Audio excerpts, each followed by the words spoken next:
According to what I read, somewhere on here there might be some imprinted butt cheeks in the concrete. Here's a better look at the fireplace. See, it had quite a big mantle up on top there. All right, the next thing I'm going to look for is see if I can find the remains of an old cottage.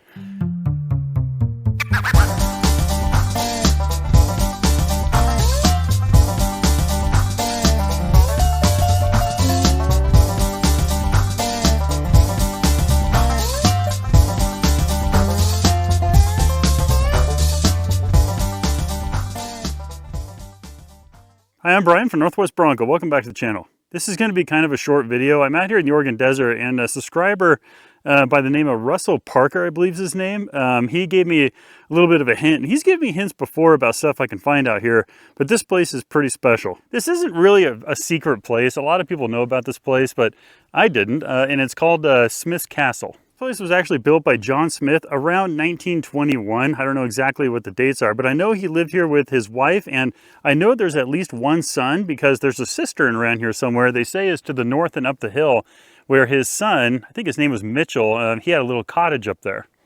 So rumor has it they didn't really live here very long, but after they left and this place became abandoned, World War II came around, and actually the military used this place for aerial bombing practice.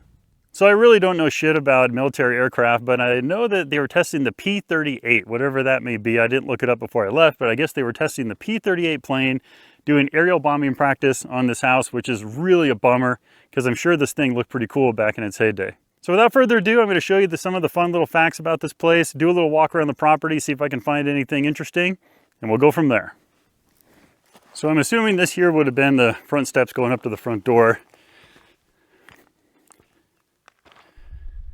Here's another quick view of the front where you would have come in the front door, I assume, and then the fireplace, stairs going up, the bathtub, and this big open area over here. So here's a better look at the fireplace. See, it had quite a big mantle up on top there. And right over here is some stairs that would have gone up. And right here is an old stone bathtub.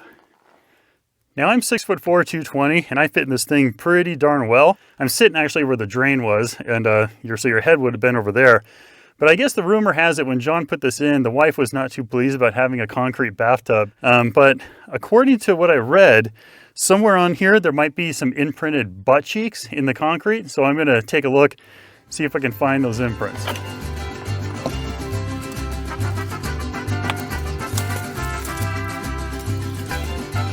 Well, I certainly don't see any butt cheek imprints. A little bit of an indentation right here, which is about where, right about here is where your buns would have been, but no butt cheeks. I don't know what John's wife was complaining about, because this is pretty darn comfortable. And now that I'm sitting in it, I can kind of feel a little bit of an indentation where your buns would have been, now that I'm sitting the right direction. So maybe they are there and I just can't see them.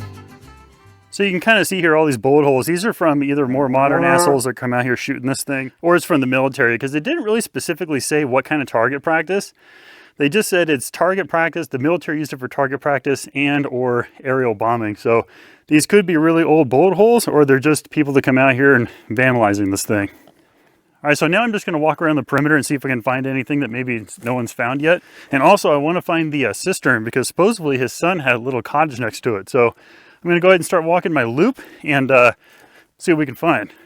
So starting down here at the road where you drive up to it, there is a can right here, and this is it's a solder bottom can. See right there. So this would have been from the era of when this house was built. So let's keep looking around.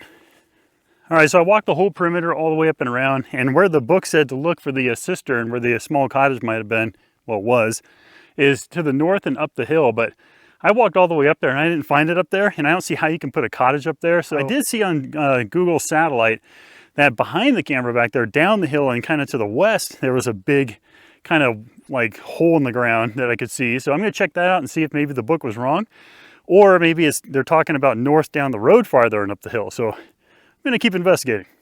Oh man, it's quite a walk up to this spot, but I'm going to say we probably found it.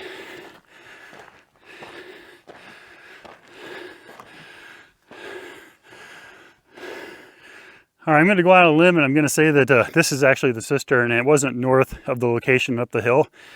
think it was more west of the location and up this hill. So, and it makes perfect sense because there's the house there, or the Smith Castle, and then across the street down here is a nice flat area. What would have been a logical choice for a family member to build a cottage down there. And then if they said it's right next to the cistern, then this is probably the cistern.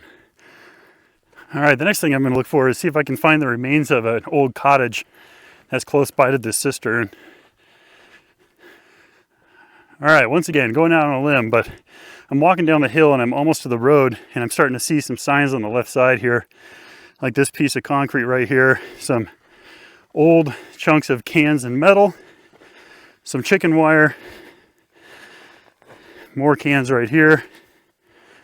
So I think that if Smith Castle over there was made of stone, there's a chance that if this was the cottage, that it was made of stone. Because there's a lot of debris and things here, including like a campfire pit down there. So it kind of would have made sense that if you were his son, you wanted to live close by, and it's next to the cistern, like the book said, this is most likely it.